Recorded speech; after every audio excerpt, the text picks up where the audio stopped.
ఈ రాష్ట్రంలో జగన్మోహన్ రెడ్డి గారు తీర్థం తీసుకుంటే మా పిల్లలకి చదువులు వస్తాయా? జగన్మోహన్ రెడ్డి గారు ప్రసాదం తింటే మాకు ఆరోగ్యం బాగుపడుతుందా? జగన్మోహన్ రెడ్డి గారు హిందూ మతం చేపడితే మా పల్లెలకు రోడ్లు వస్తాయా?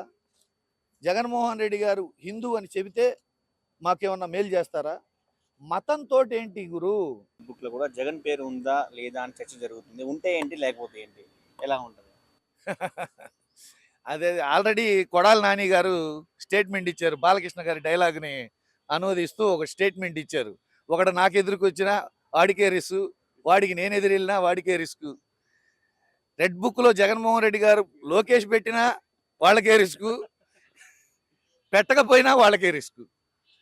కాబట్టి రెడ్ బుక్ అనేది తెలుగులో మనం తీసుకుంటే అది ఒక ఎర్ర బుక్, ఎర్రి బుక్ అంటారు, ఎర్రి బుక్ అంటారు. కాబట్టి ఈ మధ్య నేను ఒకటి చూశాను.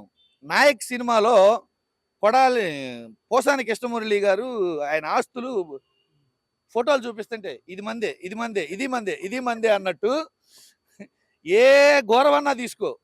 సింహాచలంలో 7 చనిపోయారు, మందే, మన అకౌంటే. తిరుపతిలో 6 చనిపోయారు, మన అకౌంటే. లడ్డూలో కల్తీ కలిసింది, మన అకౌంటే.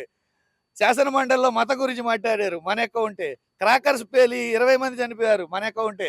పుష్కరాల్లో 20 మంది చనిపోయారు, మన అకౌంటే. కందుకూరులో 8 మంది చనిపోయారు, మన అకౌంటే. ఇది మందే, ఇది మందే, ఇది మందే, ఇది మందే. ఈ విధంగా కూటమి ప్రభుత్వం ఆ విధంగా ముందుకెళ్తున్నాం తమ్ముడు అని చెప్పేసి అరాచకాలు, అన్యాయాలు, దారుణాలు, ఘోరాలు, హత్యాయత్నాలు, హత్యలు, ఆడబిడ్డలపై మానభంగాలు జరుపుకుంటూ ఆ విధంగా ముందుకెళ్తున్నారు.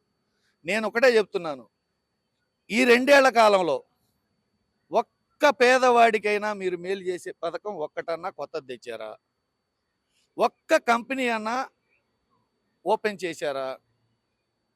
నిరుపేదలకి ఉపయోగపడే ఒక్క పథకం, ఉపాధి కోసం కావచ్చు, చదువు కోసం కావచ్చు, కనీసం ప్రాణాలు కాపాడే వైద్యం కోసం కావచ్చు, మీరు ఏ రంగానికి, ఏ సెక్టార్కి ఈ 2 సంవత్సరాల్లో మేలు చేశారు? అది చెప్పని చేత కాదు, అసలు చేస్తే కదా చెప్పడానికి. అదేమంటే ఇప్పటి వరకు మీరేం చేశారంటే మేము 15 ఏళ్ళు కలిసే ఉంటాం, మేము విడిపోం. ఎవరు అడిగారు మిమ్మల్ని? మిమ్మల్ని ఎవరైనా అర్జీ పెట్టుకున్నారా కలిసి పోటీ చేయమని, కలిసే ఉండమని? ఈ రాష్ట్ర ప్రజలు ఎవరైనా అర్జీ పెట్టుకున్నారా? పెట్టుకోలేదు కదా. ఎందుకు మీరు పదే పదే ఆ మాట చెప్తున్నారంటే విడిపోతే ఓడిపోతారని, విడిపోతే పడిపోతారని, విడిపోతే పారిపోవాల్సి వచ్చిద్దని భయంతోటి, వణుకుతోటి జగన్మోహన్ రెడ్డి గారంటే దడ పుట్టి నిద్రలో కూడా కల్లోకి వస్తూ భయంతో మేము కలిసే ఉంటాం, మేము కలిసే ఉంటాం, 15 ఏళ్ళు కలిసే ఉంటాం. ఎప్పుడన్నాడు మేము 15 ఏళ్ళు కలిసే ఉంటాం. శాసన మండలిలో పేద ప్రజల గురించి మాట్లాడండి అయ్యా, ఇప్పటివరకు ఏం చేశాడు? మేము కలిసే ఉంటాం. ఇప్పటి వరకు మీరు ఏం పని చేశారంటే మేము కలిసే ఉంటాం. ఇది వాళ్ళ చంద్రబాబు నాయుడు గారి మాట వాళ్ళ నాయకులే వినట్లేదు. నిన్నగాక మొన్న చూశారు, కేసినేని నాని అమ్మవారికి బట్టలు ఇవ్వడానికి వెళ్తే ఆ ప్లేట్ లాక్కొని ఇతను లాక్కొని వెళ్ళాడు. చిన్నపిల్లలు చాక్లెట్ల కోసం కొట్టుకున్నట్టు కేసినేని నాని, కొలికిపూడి శ్రీనివాసు, బూడిద కోసం అనంతపురం ఎంపీ ఎమ్మెల్యేలు, ఇక్కడ అందుగలడు ఇందు లేడని ఎందెందు వెతికినా అందుందే గలదు అవినీతి అని కూటమి ప్రభుత్వ పరిపాలనలో వాడు లేడు, వీడు లేడు, ఎవడైనా సరే అందరూ శ్రీకృష్ణులే, అందరూ శ్రీకృష్ణులే, అందరూ ఆడబిడ్డలు జోలిపోయేవాళ్ళే, అందరూ అవినీతి చేసేవాళ్ళే, అందరూ అరాచకాలు చేసేవాళ్ళే. సస్పెండ్ చేసే దమ్ము ధైర్యం అతనికి లేదు. అతని మాట ఎవరు వినట్లా, అతని మాట ఎవరు వినట్లా.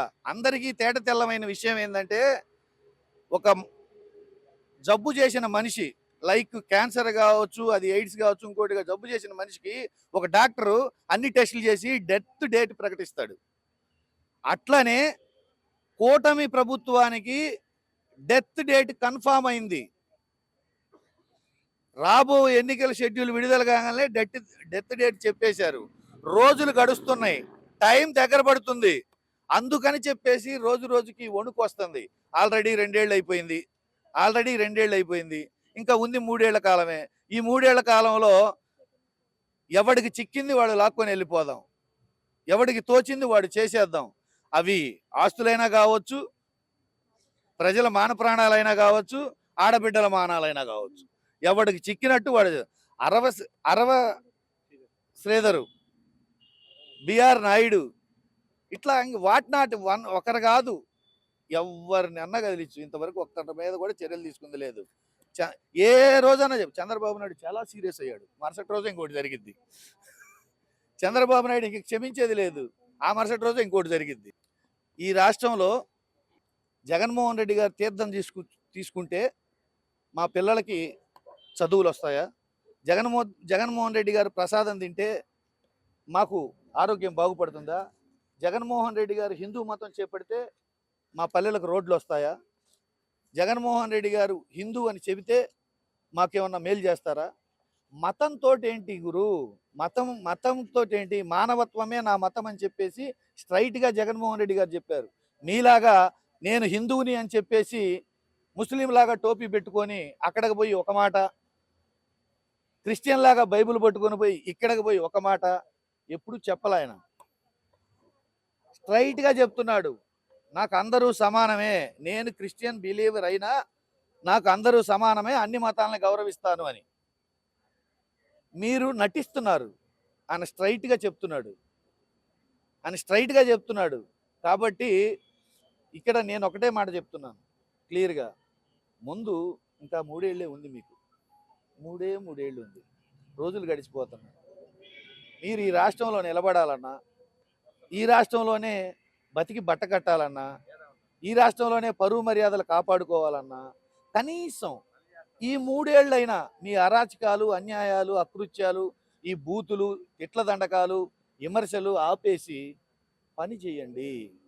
పేద ప్రజలకు ఉపయోగపడండి, రాష్ట్ర అభివృద్ధిలో తోడ్పడండి.